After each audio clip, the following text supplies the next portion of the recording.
And welcome into another Duly Noted podcast presented by Titan MRI and ABC Fine Wine and Spirits. Got a great show for you today. One of my favorite basketball players of all time will be on a little bit later, Taurean Green, of course, the point guard on Florida's back-to-back national championship teams. And a little bit we'll be joined by Izzy Gutierrez, who you see him everywhere on ESPN, on PTI, and I don't know if he's on PTI, but he's on Around the Horn and I can't think of the name of the show that Lebertard used to have. Anyway, for some reason I've gone blank on that. But he's on all of them, and he does a great job, and he's a great writer as well, and of course a Florida graduate. So we'll have him on. What a weekend. It was a really interesting weekend to be a sports fan. I did go to the game Sunday to see the mighty Gator softball team play, and that was a lot of fun. I saw a grand slam and a no-hitter. You don't get to see that very much. And also a tremendous play made by Hannah Adams that I thought was about as good a play as you'll see, and it preserved the no-hitter in the seventh inning. But 2 days earlier, I saw one of the greatest double plays I've ever seen. And in fact, I think we have a picture of the reaction of Tim Walton to that play. Look at Tim Walton on the left there. That's how big it was and how intense. Remember, this is the top of the seventh inning. It is 0-0. And they've got a runner on. They tried to score a runner from second, thrown out at the plate, great tag by Cottrell, and then Sheet gets up and throws down, gets the runner at third. Florida scores, and again, it was Hannah getting the hit in the bottom. So pretty amazing weekend for Gator softball, and they will take on Georgia. And the times have been set, so it's 5 o'clock on Friday over at KDC Scholl Presley Stadium, and then noon on Saturday and Sunday, and it's going to be hot. I don't know why they got to have it at noon, but it's just the way TV sets it up. But it's going to be rather warm, actually all week, and then it's going to be really warm for that. So you had that going on and all the other things. And, of course, tennis, winning a national title. I want to make sure we give them their due on this. I was following the scores for a while, but then it got late, and this old man had to go to sleep. Got up in the morning, saw they'd won. I was so happy. Being at the softball game on Sunday, everybody, that's all they were talking about. Coach Spurrier and Jerry were down there to watch it. First ever national championship in men's tennis for Florida, and the 42nd national championship for Florida.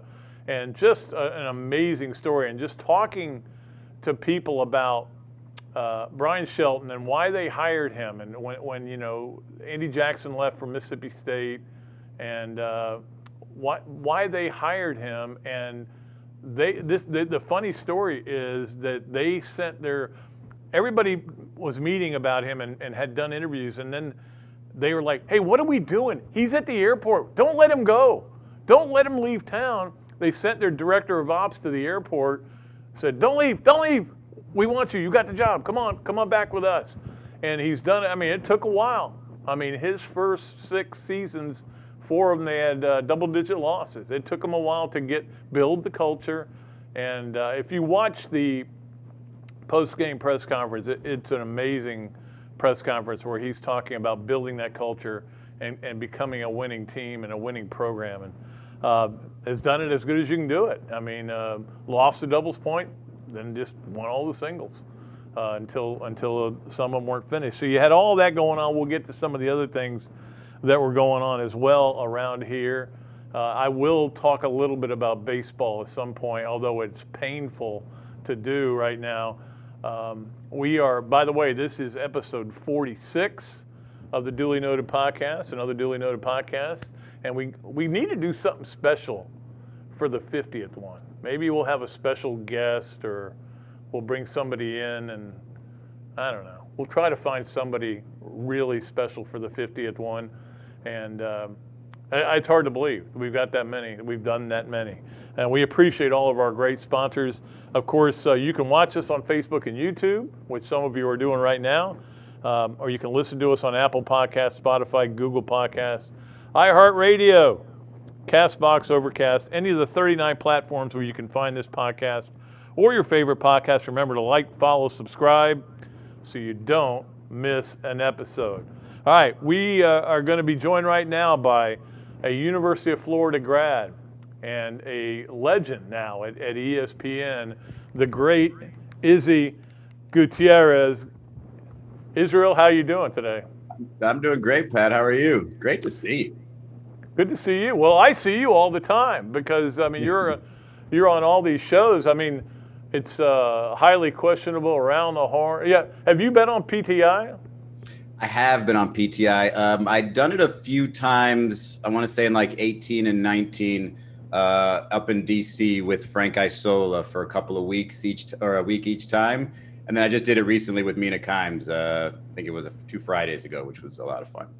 Yeah, so it must be fun, dude. I mean, I don't know that you went into this business thinking I'm going to be a TV star, but that's what you kind of become.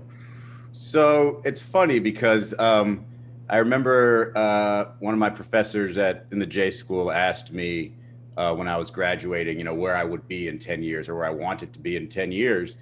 And I said, wow, well, I want to be an NBA beat writer for a major metropolitan newspaper. And he was like, oh, wow, that's quite the goal. And I was doing that like 10 months later, covering the Heat for the Palm Beach Post. And so once I was doing that, like sort of dream job at the ripe young age of 23, I didn't really have any more sort of goals to set. So I just kind of let things pull me however they pulled me.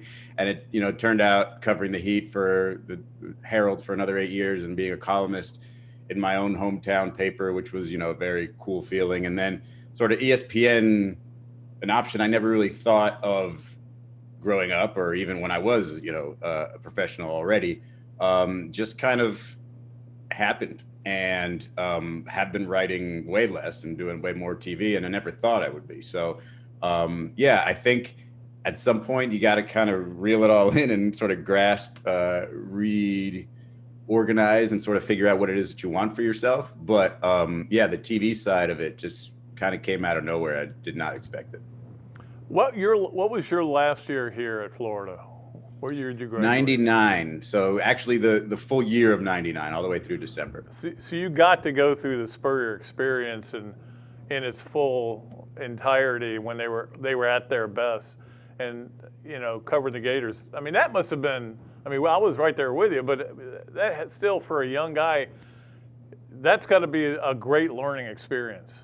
Yeah, it's funny. I was just talking to somebody yesterday or the day before, and I basically, it was somebody who was giving me a hard time for my UF fandom because, they're a Miami person. And I said, listen, man, like that sports program, if it wasn't any good, I wouldn't have gotten any attention, so I have to give that credit for where I am. And so, Steve Spurrier, when you look back at it, was so unique. Like, I understand coaches in college being part, in the spotlight, being more in the spotlight. But nobody was really as entertaining as he was. Nobody was as free with his words, really. And frankly, didn't get in trouble for them, right. Maybe. And so, and when you look at sort of the offense that he created and just the trends that he created in college football, it was just a really cool time to be there. And at the time, like, of course, I was a 20-year-old kid. I was super intimidated by him. But looking back, I realized that, you got to lean in and just be a part of that experience because he's just he's like just that unique. And and he plays off of, or played off of people really well. And so if you're yourself and just kind of do your thing, I think he would have found the right way to deal with you. He's just such a great personality. Yeah, it's funny. I remember when Dave Jones, who had covered the team for about 7 or 8 years, and he forgot something. He was going back and he ran into Spurrier, and Spurrier goes, "Hey, sports writer." He had no idea what his name was. But that's the way he would go down the list of players. All right, Shane, have a good game. All right, Trey, have a good game. And you get to the guy and you go, "All right, my man." Yeah, it's the best. I remember there was one time where, and this was the only reason why he would ever have remembered who I was, but I wrote some column in the student paper in the Alligator, and it was like a joke column that obviously is a taste thing, and he just thought it was terrible. And so I'm walking down with him, doing a one-on-one interview after practice, and he goes, "Oh yeah, I know you just wrote that column about such and something." It was him and Stoops getting into a fake fight or something. And I go, "Yeah, that was me." He goes, "Yeah, I thought that was pretty stupid." And I was like, "Okay." And he goes, "But what's your question?" I was like, "All right, let's keep this rolling." And so, I recognize his taste pretty quickly. And I love the dude.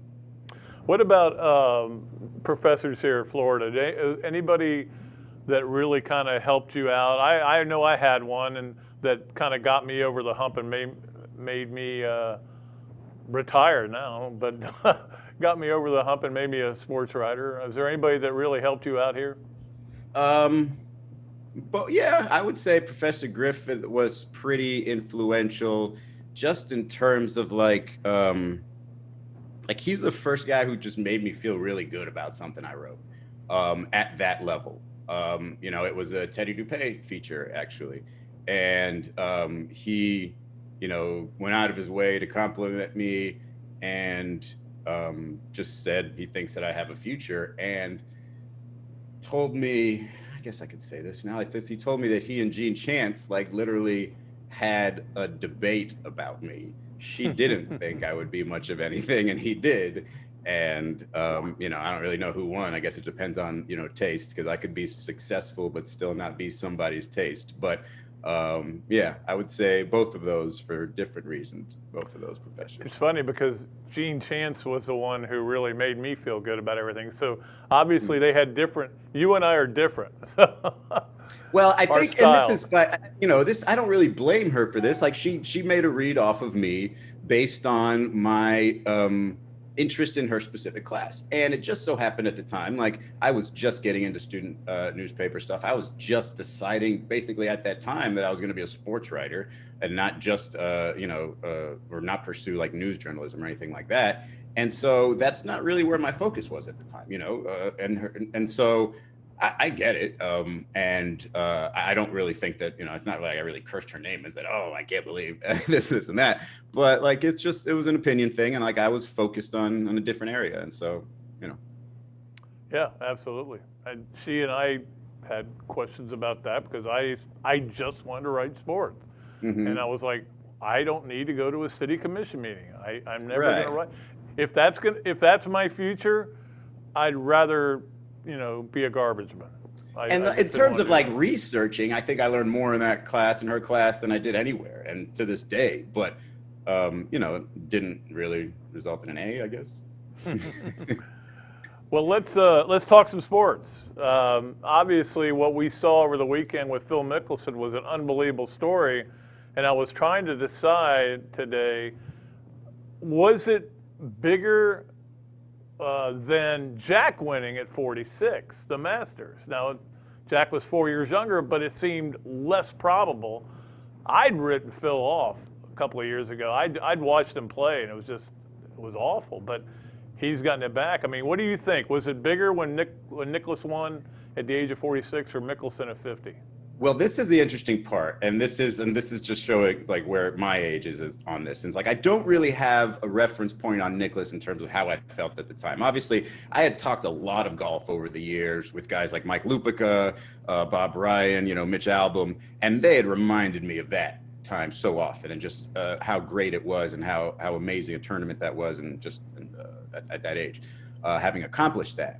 But at the time, I feel like just by comparison's sake, I thought Tiger winning the Masters in 19 felt more shocking because it was that specific tournament, and just, everything he had gone through, and like it seemed like his back would be able to hold up for 4 rounds of that. But this one, I think, is probably, I think it beats both of them in terms of shock value. Personally, because he was 50, because he's playing so poorly, it just came out of nowhere, like the last couple of tournaments. I mean, absolutely out of nowhere. And then, like, the idea that, he was at the top of the leaderboard early on in the tournament. He had a lot of opportunities to collapse. A lot of people had the opportunity to go up and get him, and they were basically doing him favors, And so all of that made this to me more surprising, just shocking. The interesting part to me about this one, though, is like the fanfare for him is weird. For Mickelson is strange to me because I grew up. It felt like there were two fans. There was Tiger versus Phil fans. There was the fans who were fans of golf before Tiger and says, we don't like him taking all the attention away. We're gonna side with Phil. That's our guy. And then there was the people who learned golf with Tiger and they swept him away. And obviously I'm sure there's old school golf guys that still went the Tiger route. But I would say largely those are the two groups. So I grew up I was around golf when I never wanted Phil to win. Like I always wanted Tiger to win. Even if Tiger wasn't in a tournament and Phil was doing well, I was like, I don't think I like that either. And so I watched this and I'm just like, wow, what an accomplishment. But I don't enjoy it as much as I enjoyed Tiger winning in 19, nor, how I probably would have felt having watched Jack do it. So to me, I just think at 50, I just think immediately of LeBron James and Tom Brady and say that's up there with their level of accomplishment at an age that you shouldn't probably be able to do that. A major tournament, basically calling it I still want to win one. Boom, sets himself up, has 2 great weeks. Crazy. Yeah, it was. I'm wondering though, when you're watching that scene on the 18th hole and he's walking up, Brooks Koepka is lost in the crowd. He can't get through. But that huge crowd was very reminiscent of Tiger when he won the FedEx. And I almost felt for the first time, I think we're back now. Now, I'm still skeptical of everything. Only 50% of America has been vaccinated. But it felt like sports was truly back when we saw that scene. It felt, and it wasn't just that to me, watching the NBA playoffs and the NHL playoffs throughout the week, it felt sudden and it was jarring. And, I'm somebody who got vaccinated back in February. I was 2 shots in mid-February. I'd been waiting for the world to catch up, got really lucky early on. And even me feeling completely confident, still don't love seeing it. And I'm waiting, not because I don't want it to be back or not because I'm this strict guy who knows that. I just hope that the outbreaks don't happen. I want to give it 2 or 3 or 4 weeks and say, okay, now we can continue this safely. But I wouldn't be shocked at all if we're talking just in terms of playoffs, if we're talking, by the time the conference finals hit in the NBA that we're all right, we're scaling back. We're doing the 10, 15% again because there's been so many outbreaks in areas. So, I don't know what percent, if it's a higher percentage in some sort of these major metro areas of vaccinated people, and that in those fan groups you're going to have way less of it. I don't know, but that's part of the whole fear process. It was the I don't know. I don't know if how closely you follow the stuff going on in India, but India basically thought they were in the clear. They thought they had made it through and for a bunch of different reasons weren't good. And then all of a sudden, boom, because of, religious events and political rallies, all of a sudden groups get together and then they have the worst of it probably in the world. And so you can't really just feel fully confident yet until you see those, vaccination numbers really get to a big number. All right, I have a philosophical question for you that I was thinking about today. Is there such a thing as an upset in the first game of a 7-game series? No. I don't think there is. And that's actually, I was just filmed HQ earlier today, and it's something that I said, I think 3 times was, look, I don't put too much into the first game of a series because if any game in the series, it's most likely to be the anomaly. And I think LeBron calls it the feel-out game. And so, yeah, there can't be an upset there. The Knicks, for example, yeah, they lost at home. They haven't played in the playoffs. That group, that team, that franchise, in forever. Okay, so give them a second. Julius Randle isn't going to be terrible throughout these playoffs. So there's not too much you can read into a game 1. That's like when I'll see a headline on ESPN, Orioles upset Yankees. And I'm like, well, there's 162. They're going to win some of these games. Yeah, that gets the over analysis is crazy. But even the play-in game or the play-in tournament, I was one of those who was not a fan of it because I thought it just sort of devalue the regular season for those 7 or 8 seeds. Like this year, Steph Curry is going to be looked at as a loser because he didn't make the playoffs. And like any other year, he's the 8th seed and he's celebrated as like, wow, look at the recovery he had. But that play-in tournament, you know, Memphis got a 2-game stretch and now they're in. But it's almost like you can't overhype too much, you know, because like that Warriors-Lakers game was hyped up as, you know, a game for didn't mean anything. Like theoretically, both of those teams, that whoever lost in that game, they could have met in the finals again if they were 7, 8 seeds respectively and just went through, or conference finals anyway, and just went through the playoffs. So yeah, it's almost like you can't overhype stuff, and you know, don't be critical of it because the NBA might come, you know, calling. Well, it is interesting because you've got to be on top of NBA. The NBA and the NFL are the big sports for the network.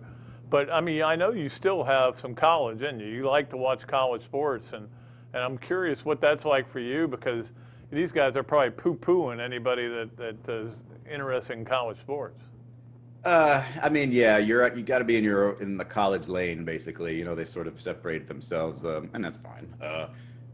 You know what's interesting though? Just I still geek out about like Florida volleyball, and that's one of those where I was sitting there I was watching the Florida-Wisconsin game in the tournament, and sitting there like nobody in the house, just me, and like freaking out point to point, and I'm just like, I really hope that no matter how big of a sports fan you are, or even like somebody like me who's been in the business for a long time, like I really hope everybody geeks out about some sport like this still, because man, like I was all over the place with that. And at the end I was super sad. I was like, put out a dang Instagram story and like tagged Gator, tagged Mary Wise in it and stuff. So it was, I'm still, a super huge college fan. And it is, I had sort of the realization the other day or a couple months ago that a lot of the studio shows that I do, basically taking away, like for example, on Mondays,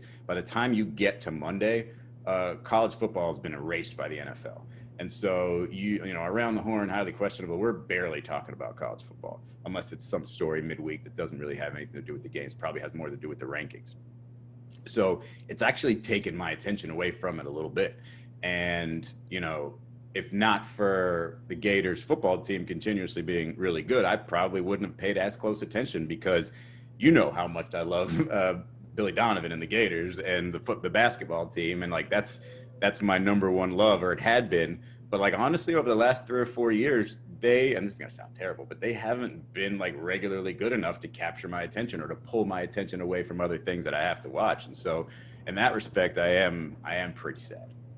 Yeah, well, there's a lot of people that are just mad. Well, there's that too, because when I do pay attention, I get a little frustrated sometimes. Well, I'll tell you how much of a geek I am. I was at the softball Sunday, so that was exciting, fun to watch. Got to see a no-hitter and a grand slam, same game. Oh. You're supposed to be retired, though. What are you doing? I still like sports, you know. Right. I still love. I love that being able to be at a game now after going through an entire football season and not being able to do it. It's kind of fun. Last question for you, Izzy. I appreciate your time. Do you miss not doing a lot of writing now? Is that something that's painful for you? Very much. I miss it a lot. In fact, I'm probably, you know, what I just have to convince myself of, and I probably shouldn't say this, but you know, if I'm not getting paid to write, why would I write? And so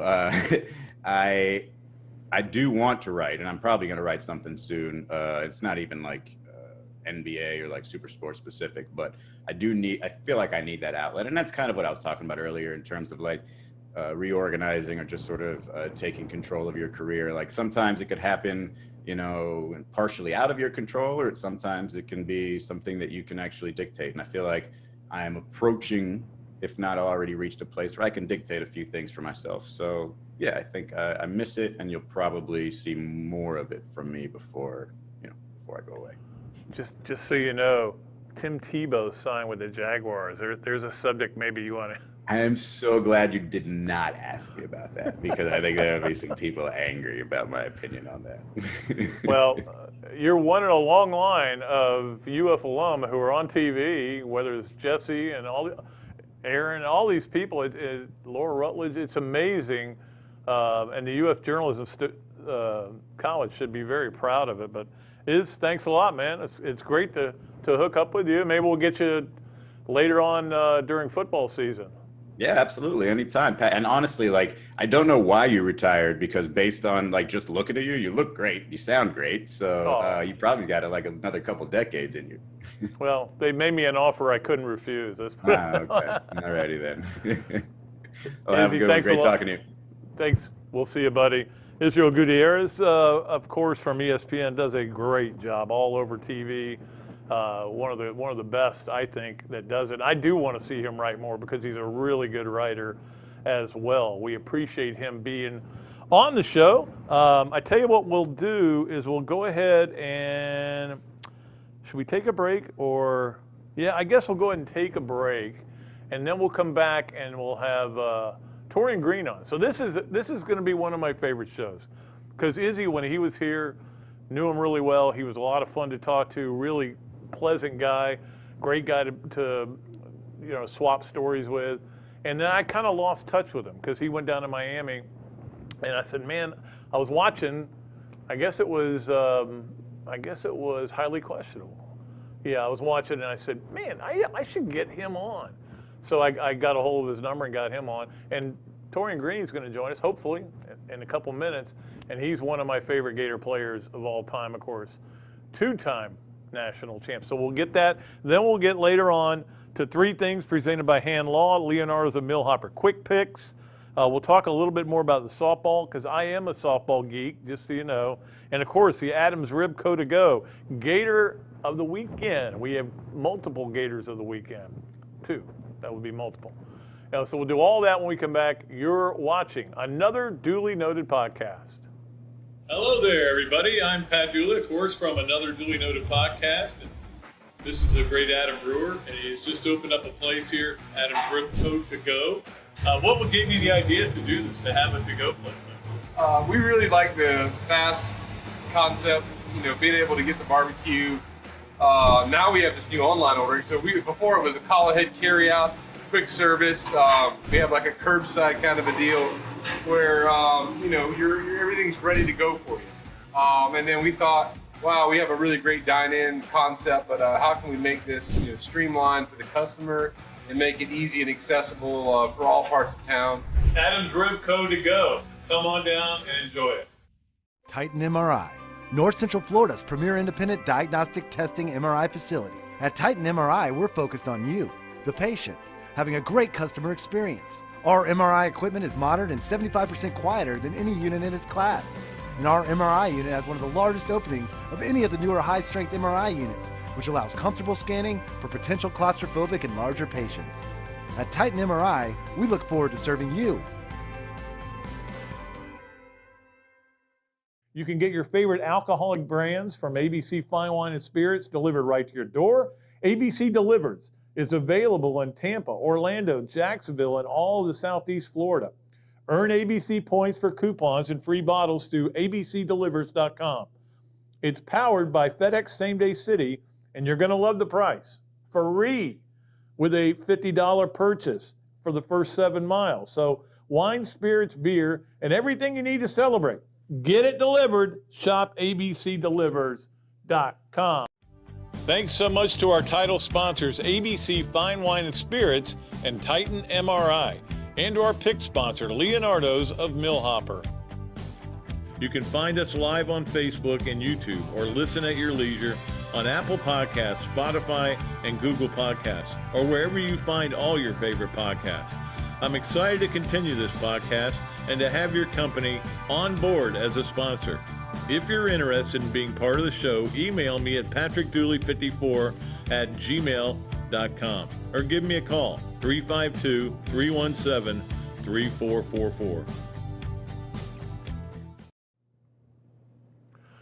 All right, welcome back to Another Dooley Noted Podcast, and it is a great pleasure to be joined by one of my favorite players ever play at University of Florida in any sport. The point guard of your national champions, two-time national champions, Taurean Green. Torian, how are you? I'm doing great, Pat. How you doing, man? Well, I basically chased him all over the world to get him on the podcast, but he's in Vegas now. But he'll be coming to Gainesville. Are you coming to Florida, or are you going to stop by Gainesville? Well, I'll be in Orlando and Miami, but I'm going to definitely make a stop in Gainesville. Beautiful. For sure. Well, Yeah. I'm sure a lot of people love seeing you. Where are you playing now? Where overseas are you playing? I was just in Poland this past season. We ended up winning the championship. It was a successful season. Year 14. 14 years you've been playing overseas? That's amazing.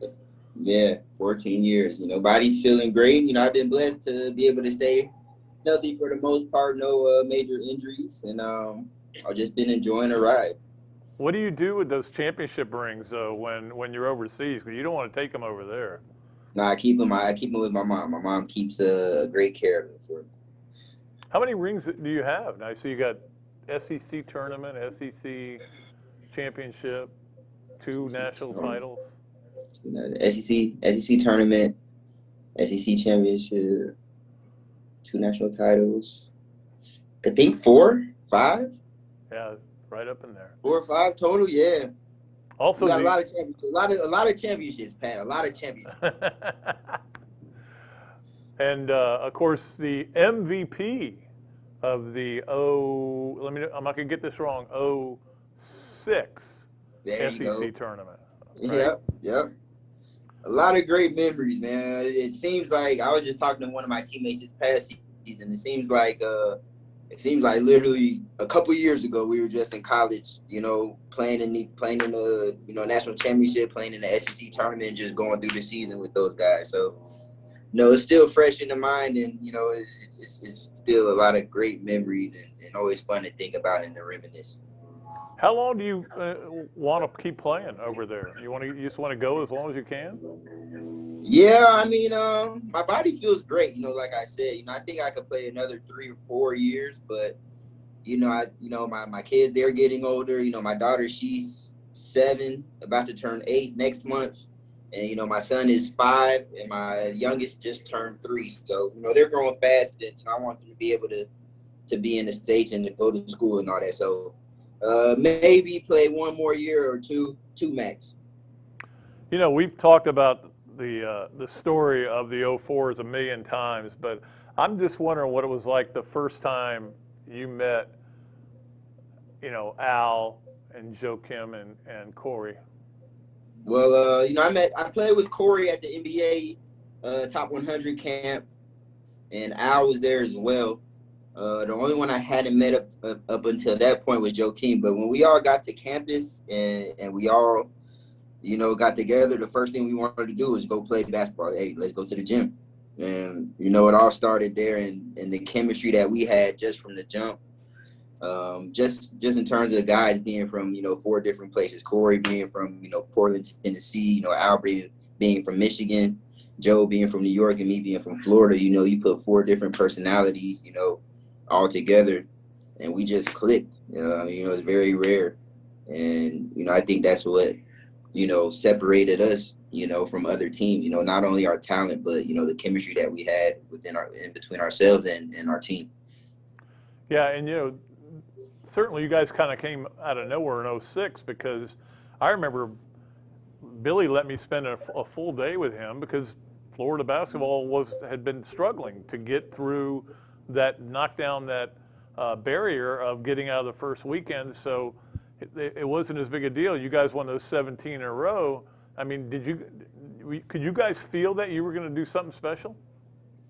Well, we knew, actually, honestly, to tell you the truth, we knew going into that summer, like, Anthony left, Matt Walsh left, and David Lee left. So, we kind of figured that, we knew it was our opportunity, and we weren't nervous. We weren't like, it's not that we were nervous of not knowing what to expect. We were excited for it to be our turn, and we just worked. And, it started in pickup, during the summer. And, we knew that we had a chance to be good, but once we actually got out there, started playing, winning some games, and just getting the feel for everything, we knew that we can do something special. And, you know, we got off to that crazy start, 17-0. And I think after that, what was it, the Coaches vs. Cancer in New York? I think after that tournament, like, you know, I think we sat down and it was like, hey, we got a chance to be really good and do something special.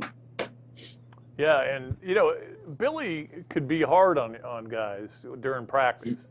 And, I mean, even that group, he probably threw you guys out of the gym a couple of times.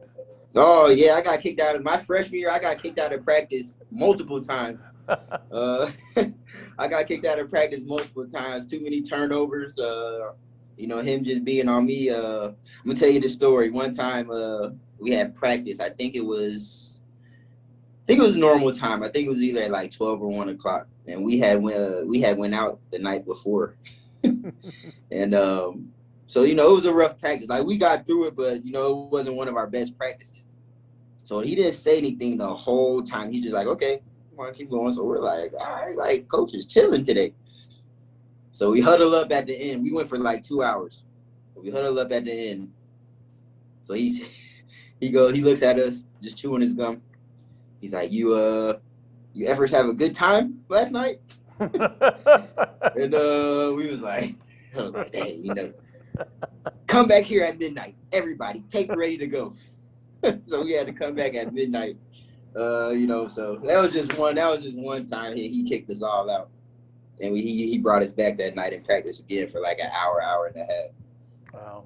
Well, it worked, you know. It worked. Hey, that's the one thing you can't complain with Coach Donnelly. You know, he's a great motivator and he's a great coach, and he knows how to get the best out of his guys. So, you know, we knew, you know, like, all right, we knew it was a BS practice, but, you know, we weren't mad that we had to come back because we knew we had to, you know, get better.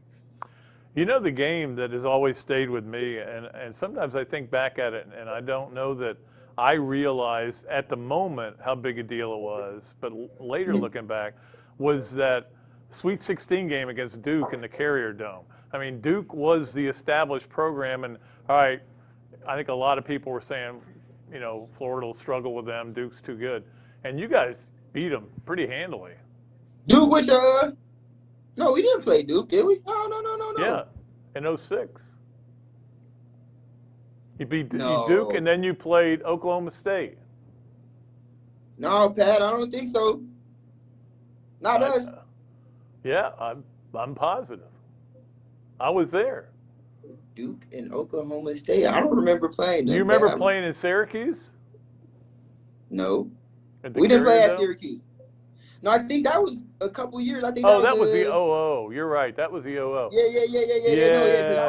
I remember we wanted to play Duke so bad. We were hoping we met them in a tournament, but we didn't. They ended up losing or something, and we never got a chance to play against Duke. That's the one team that we always wanted to play against. Now, see, you're seeing why I've retired, because the brain has gone. All the years are just combining for you. It's bad. It's a bad situation. I do remember you crossing midcourt and doing your little dance and throwing the ball in the air.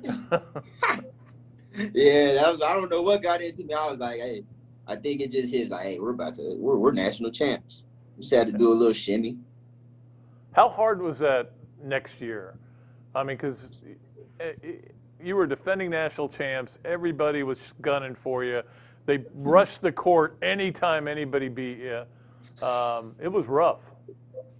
I think that was the most difficult, but also the most rewarding year, just because, like you said, like, we got everybody's best shot from the preseason games to the national championship game. You know, we got everybody's best shot, and I think we ended up losing like 6 or 7 games that season. But I remember every time we lost, everybody stormed the court, and you know, I think being able to, you know, to begin that year #1 and to be able to take everybody's best punch and you know, win I think we won like 33 or 34 games, and to win 34 games, taking everybody's best shot, I think, you know, it was a testament to, one, the guys that we had, you know, on our team, our mental strength, and also the coaching staff. You know, it's easy to lose focus, to get complacent, and to just go in and be like, hey, like, you know, we're the champs. Like, people are going to just bow down. That never happened. And the coaching staff, you know, kept us on edge. They did a great job of just motivating us and making sure they got the best out of us each and every game. Well, I'm pretty sure I have this game right, but the game that stood out to me was the fact that you guys had to play Purdue in the second game in 07, and I was like, Carl Landry is a problem, and I was worried about that game because if you lose that game, everybody's like, Billy's back to losing the first weekend, and luckily Al took over that game late. Yeah, that was one of our toughest games, you know, that we played, I think, in the tournament and, you know, throughout the regular season. You know, they were a really well-coached team, solid. Carl Landry was a monster. But, you know, we kept the game close, and at the end, you know, Al worked his magic, got a couple of big baskets for us. He was a monster, down low in the paint, dominated, and we ended up getting a win. When you go, I've told this story before, but so you're going to play Ohio State in the final, right?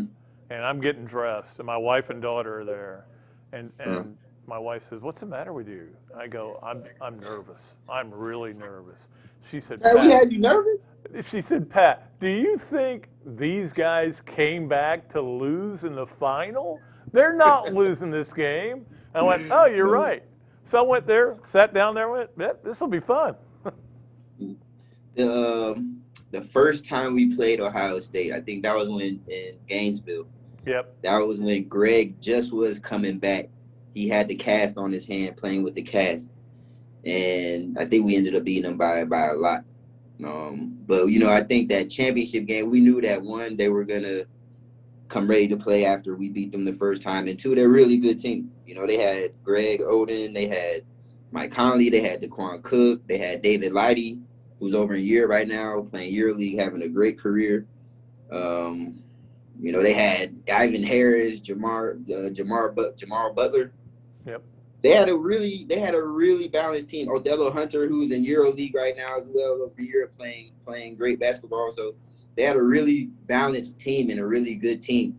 And, you know, going into that, it's not like I don't think we were ever nervous, but we knew that, like, yo, like you said, like, we didn't come back all the way back here to lose. So, you know, it was a great game. Greg Oden dominated. He kicked. I told Joakim out. He kicked their butts. You know, but he's a monster down there. He's a monster down there. He had all our bigs in foul trouble. Joakim, Al, and C. Rich. Yep. But, you know, we prevailed, man. They did a great job battling and wearing him down throughout the whole game. And I know he was gassed at the end. And, you know, that only helped us being able to drive and, you know, get offensive rebounds because he was exhausted. How did you guys keep it a secret that you were going to come back until that night of the celebration? Honestly, they made the decision, I think that night before. And, you know, coach said, all right, let's not tell anybody. We try to trick everybody by one, dropping the championship ball, and then trying to convince the fans and everybody that Joakim, Forth, and Corey were going to leave. But, you know, we kept it a secret. We didn't tell anybody but our families. And, you know, we had a little bit of fun in the Old Dome at the little ceremony. It was pretty cool. Yeah. Yeah. And was there any even decision to be made after 07? I mean, you guys still could have come back for another year. Yeah, we still could have came back, but even Coach Donovan said, you guys go. Like, it's time for you guys to go. Like, you know, Joakim came back. He could have been a number 1 pick after our sophomore year. You know, Al Horford could have been a top 10 pick, and Corey could have been, you know, a lottery pick. So, you know, after winning that second one, he was like, hey, like, you know, if you guys want to come back, cool. But, you know, you guys go. It's time for you. It's time for the next step. You ever miss playing in the O-Dome? For sure. I miss playing. I think about it, like I told you, man, I think about it all the time. It's just, it feels like it was a couple years ago we were just playing there. You know, just the atmosphere, being able to play in front of the fans, had a rowdy reptiles. It was just a great atmosphere and a fun place to play in. Here's what's amazing. My daughter was a rowdy reptile back in the Mike Miller days, and now I have another daughter with another wife, obviously, a younger daughter who's a student at Florida, and she's a rowdy reptile, and she loves the basketball team. Full circle, baby. That's right. Hey, tell them we need their support, man. We need their support. Hey, do any of those kids of yours have any athletic skill? Did the gene get passed along? The gene pool did get passed along. My daughter, my oldest right now, she's about to be 8. She's a peer athlete, does gymnastics. We're trying to get her into the Florida gymnastics camp. I think it's in July. She's a sprinter. She's fast. Yeah, she has a tight little strong body, and she's good. She's a natural. My son, he's just now starting to get into basketball, which is fun. So I told him this summer we're gonna be on the courts learning. I'm gonna teach him a few things that I know. And my daughter right now, she's in the Barbie. My youngest one, she's in the Barbie, so she has some time. Well, teach your son how to shoot free throws, because you were about one of the best at shooting free throws, and that was a huge factor. The way you, and not only you, but Joe and Al and Corey. I mean, you guys shot. The only guy who couldn't shoot free throws was Humphrey. Was the best shooter in the world. I could never figure it out. And then I remember in the Final Four, he stepped back a couple of inches and started making his free throws. So maybe he was too close. I don't know. We used to joke with Lee Hunt. He was like, Lee Hunt, bro, just shoot. When you get to the free throw line, just shoot a 3. Step back to the 3-point line, shoot a 3. Yeah. But no, you know what's crazy? My freshman year, when I had first got there, Major Parker, he was an assistant. And after every practice, I would have to make 25 free throws in a row. I couldn't leave the gym. You know, no matter how hard the practice was, no matter what we did, I had to make 25 free throws in a row every time. So, you know, usually I would make them pretty fast, but there was a couple of times we would have a 2.5 hour practice. And after I would be there, you know, I'd get to 22, 23 and miss and have to start over a couple of times. So we'd be there for an extra 30, 45 minutes until I made it. So, but that repetition and, you know, also Coach Donovan and Coach Grant and Coach Shyatt telling me that, you know, knocking down free throws are important, especially at the end of the game, you know, made me really focus on that and lock in. Well, your point guard has to be able to shoot free throws. Yeah, absolutely. All right. Hey, it's been great talking to you. When you get to town, maybe I'll run into you or come see you. And I know a lot of people will be excited to see you back in Gainesville.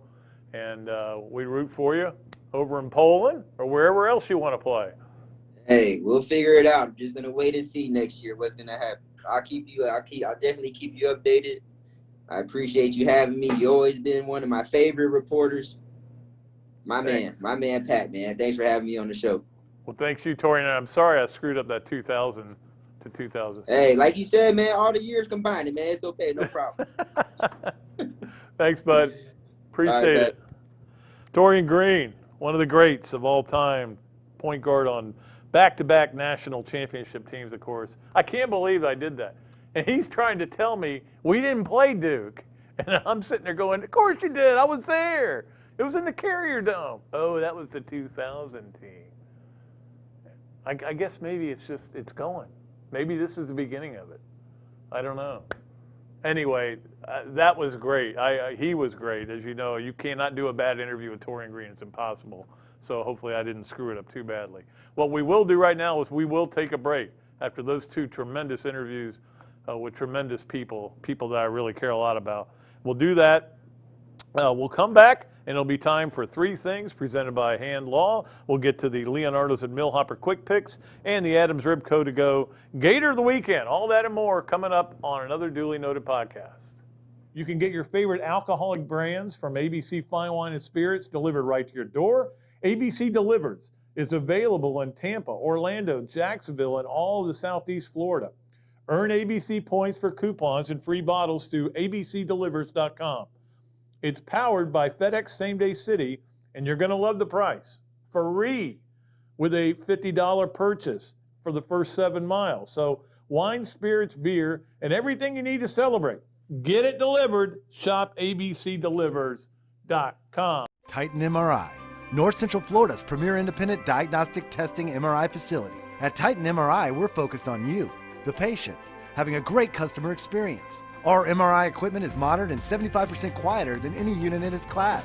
And our MRI unit has one of the largest openings of any of the newer high-strength MRI units, which allows comfortable scanning for potential claustrophobic and larger patients. At Titan MRI, we look forward to serving you. This is Pat Dooley, and I want to tell you about my friends at the Gainesville Quarterback Club. I'm a member, and you should be too. It's the oldest Gator booster club in the world and a great place to meet new friends, network with prominent business people, and hear a great collection of speakers, including Dan Mullen, throughout the football season. Go ahead and give John Stevens a call at 352-222-8516 or sign up on the website, quarterbackclub.org. Thanks so much to our title sponsors, ABC Fine Wine and Spirits and Titan MRI, and to our pick sponsor, Leonardo's of Millhopper. You can find us live on Facebook and YouTube or listen at your leisure on Apple Podcasts, Spotify, and Google Podcasts, or wherever you find all your favorite podcasts. I'm excited to continue this podcast and to have your company on board as a sponsor. If you're interested in being part of the show, email me at patrickdooley54@gmail.com or give me a call, 352-317-3444. Okay, welcome back to another Dooley Noted Podcast. We have time, just about enough time, to do the things we like to do here on the podcast and have fun with. And we'll do one right now. And one is three. 3 into 1. Yeah, you know what I'm talking about. We'll do 3 things. It is presented by Hand Law, a Florida law firm which helps clients with government. You can learn more about Hand Law by visiting its website, www.hand.law. The firm is available for consultation in Jacksonville. We appreciate Hand Law for being a part of this podcast. We'll start out with number 1. We are job finders, I've decided. What's that job site that everybody's always talking about? Indeed, yeah. We are the Indeed of podcasts. So who do we have on? We had on Kerwin Bell, and Kerwin's out of a job, and talked to him. Next thing you know, head coach, Western Carolina. We have on Dallas Baker. He was great. Really enjoyed having him on. Guess what happens to him? He gets a job at Buffalo. In fact, I was just texting with him the other day. I got a cousin that plays at Buffalo, University of Buffalo, as well. And then, of course, a while back, and he's got his own podcast, so we can't take full credit for it. We had Ahmad Black on. He just got a job as the defensive back coach at Mulberry High. So if you want to get a job as a coach, come on this podcast. We are Indeed. Indeed, we are Indeed. So we appreciate him. All right. Britt Mims just sent us a Facebook comment.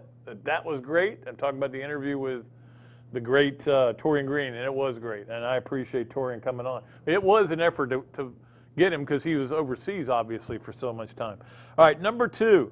So the odds on Phil Mickelson winning the Masters weren't good, shockingly. There was one site, and I think it's a gambling site on the internet, that had it at 400 to 1. Just think if you'd thrown down $100. Pretty good. 50 to 1, like we had, the Vegas line was 200 to 1. Even then, you make a lot of money, right? So I was in this pool, and I didn't have him, but you know what? There were like more than 50 people in this pool, so how you picked you got to pick 7 golfers.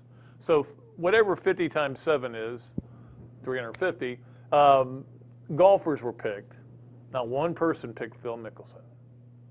Not one person picked Phil Mickelson. Nobody. I looked at it because they sent me a list. I don't want to tell you where I finished. Way down. I think about 39th. And I maybe got my Gatorism getting away, but I picked Horschel and Horsfield, and they both were under par at one point, and they were on the leaderboard. I'm like, hey, nobody's going to pick them. And then they fell off. I picked some other guys that didn't do well. But at any rate, it is a tremendous story. And it did feel like sports came back. And I agree with what Izzy said. I'm still nervous about that.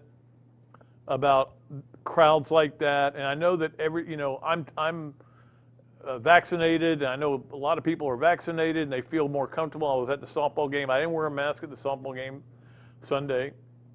But there's a part of me that goes, should I just wear one for, I don't want to say for show, but just to say this thing's not over yet. Maybe I should. Maybe I should wear it if I go out there this weekend. I'm planning on going out there this weekend. But it did feel like this rush of crowd, like, we better be back or we're going to have problems. I agree with him, though. Let's wait and see how it all works out after that. But it was pretty amazing to watch.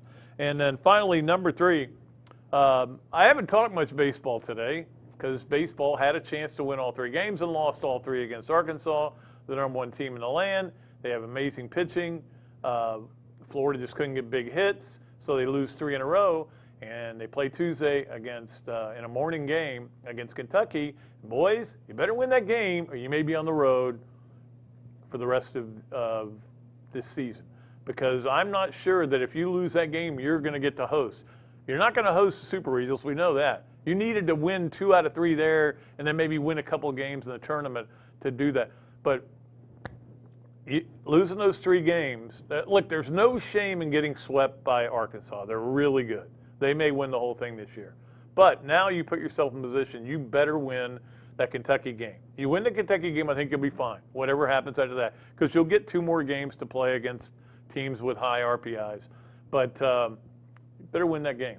I'm telling you, I'm giving you some advice tomorrow. Okay? Better win that game Tuesday, early. All right, which brings us to our Leonardo's and Millhopper quick picks. And, of course, we picked the winner last week. Michael Tudine was the winner. We need to get Michael's information. I'm waiting on something to come in. I'll get that Wednesday, and then I'll be able to get with Michael on Thursday to get him his prize package, which will be pretty good stuff. I got to wait on it, though. But it's going to be pretty cool. So we'll start a new segment. And on my gut, it'll probably end right around SEC Media Days, right around that time is when we'll finish that one up, and then we'll pull another winner. And we're going to make it simple as we've been doing lately. Florida versus Kentucky tomorrow. Who do you got? Look, it's a 6 versus 11. You would think, well, I'm picking the Gators. But, Kentucky's got a decent team. They're not great. The way Florida's going right now, I don't know who's going to win that game. If I knew, I'd bet on it, I guess. So the Leonardo's and Millhopper quick pick, Florida versus Kentucky, baseball tomorrow. I'll get it up on the web. Appreciate everybody who's been in the contest. By the way, I got a YouTube comment from Neil, wants to know if I'm doing the tailgate today. Yes, I am doing it solo today. Jeff obviously is not back. I decided there's so much going on, I'll be able to just do it by myself. So if you want to get your phone calls into the tailgate today, we'd love to have you. All right.